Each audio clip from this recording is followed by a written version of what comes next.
4 ਦਹਾਕੇ ਪਹਿਲਾਂ 40 ਸਾਲ ਪਹਿਲਾਂ ਆਪਣਾ ਆਪਾ ਕੌਮ ਤੇ ਧਰਮ ਲਈ ਨਿਸ਼ਾਵਰ ਕਰ ਗਏ। ਉਹਨਾਂ ਮਹਾਨ ਸ਼ਹੀਦਾਂ ਨੂੰ ਕੋਟਾਨ-ਕੋਟ ਪ੍ਰਣਾਮ ਹੈ। ਘੱਲੂਘਾਰੇ ਕੌਮ ਤੇ ਪਹਿਲਾਂ ਵੀ ਹੋਏ, ਪਰ ਇਹ ਤੀਜਾ ਘੱਲੂਘਾਰਾ ਜਿਹਨੂੰ ਅਸੀਂ ਆਪਣਾ ਵਤਨ ਕਹਿੰਦੇ ਆ, ਆਪਣੇ ਦੇਸ਼ ਦੀ ਫੌਜ ਵੱਲੋਂ ਵਰਤਾਇਆ ਗਿਆ ਘੱਲੂਘਾਰਾ ਸੀ। ਪਰ ਜੋ ਉਸ ਸਮੇਂ ਦੇ ਸਿੰਘ ਸੀ, ਅੱਜ ਵੀ ਦੁਨੀਆ ਦੀ ਕੈਪੀਟਲ ਦੇ ਅੰਦਰ ਉਹਨਾਂ ਨੂੰ ਯਾਦ ਕੀਤਾ ਜਾ ਰਿਹਾ। ਜੋ ਉਸ ਸਮੇਂ ਦੀ ਜ਼ਾਲਮ ਹਕੂਮਤ ਇੰਦਰਾ ਗਾਂਧੀ ਦੀ ਸਰਕਾਰ ਨੇ ਇਹ ਕਾਰਜ ਕੀਤਾ, ਕੰਮ ਕੀਤਾ, ਅਤ ਨਿੰਦਣਯੋਗ ਹੈ। ਜੋ ਅੱਜ ਵੀ ਗਦਾਰ ਲੋਕ ਉਹਨਾਂ ਦੀ ਪੁਸ਼ਤ ਪਨਾਹੀ ਕਰਦੇ ਨੇ, ਉਹਨਾਂ ਨੂੰ ਲੱਖ ਲੱਖ ਲਾਹਨਤ ਹੈ। ਗगन दमामा बाजियो पर्यो निशाने काओ, खेत जो मांडियो सूरमा, आप जूझन को धाओ, सूरा सो पहचानी है, जो लरे दीन के हेत, पुरजा पुरजा कट मरे, कबू ना छाड़े खेत। अज उन्हां महान शहीदां नूं याद किया जा रहा है। US की कैपीटल के अंदर, जो कि 4 दहाके पहला 40 साल पहला अपना आपा कौम ते धर्म लई निशावर कर गए।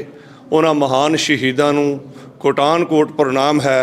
उन्हां ਸਿੰਘਾਂ ने अपनी पिठ नहीं दिखाई, पर उस समय की ਜ਼ਾਲਮ हकूमत इंडिया गौरमेंट वालों घੱਲੂਘਾਰੇ कौम ते पहलां भी होए, पर यह तीजा घੱਲੂਘਾਰਾ जिन्हों असी अपना वतन कहने आ, अपने देश की फौज वालों वरताया गया घੱਲੂਘਾਰਾ सी।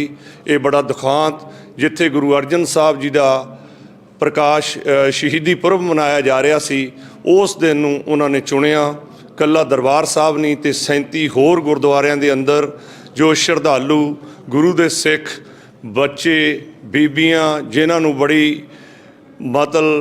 बड़ी दर्दनाकी स्थिति दे नाल उन्हां नूं कतल कीता, भुखा भाणे रखिया। इस तरह की हकूमत वालों जो वरतारा वरतिया, अज भाणा जो सतगुर दा सी जां वाहिगुरू जाने एक किवें कला वरती, की होया। पर जो उस समय दे सिंह सी, अज भी दुनिया की कैपीटल के अंदर उन्हां नूं याद किया जा रहा। जो उस समय की ਜ਼ਾਲਮ हकूमत इंदिरा गांधी की सरकार ने एक कार्य किया, काम किया, अत निंदणयोग है। जो अज भी गदार लोग उन्हां दी पुश्त पनाही करते हैं, उन्हां नूं लख लख लाहनत है। तो महान शहीदां नूं याद करन दा जो सिख कॉक्स ते कोआर्डीनेशन कमेटी वालों ये यतन किया जा रहा है कि कांग्रेसमैन सैनेटरां दे नाल इस दिन नूं 40वीं जो कि बरेगंढ है उन्होंने सैलीब्रेट इस जगह पर किया जा रहा है। सो खालसे की हमेशा चढ़ती कला रही है, चढ़ती कला रहनी है। कौमां वो सदा जिउंदियां ने जो अपने घੱਲੂਘਾਰਿਆਂ नूं याद रखदियां।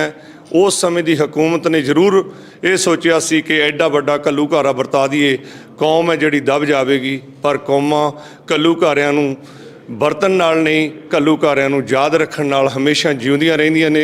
सिख कौम ते गुरु नानक पातशाह, गुरु गोबिंद सिंह पातशाह की बड़ी किरपा है जो कि अज इस मुकाम ते पहुंची है। सुनी अरदास स्वामी मेरे सर्ब कला बन आई, प्रगट पई सगले जुग अंतर गुरु नानक की वडियाई।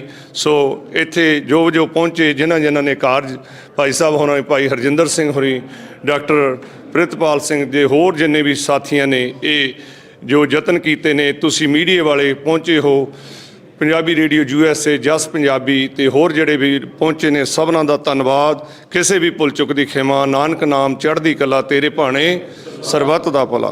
वाहिगुरू जी का खालसा, वाहिगुरू जी।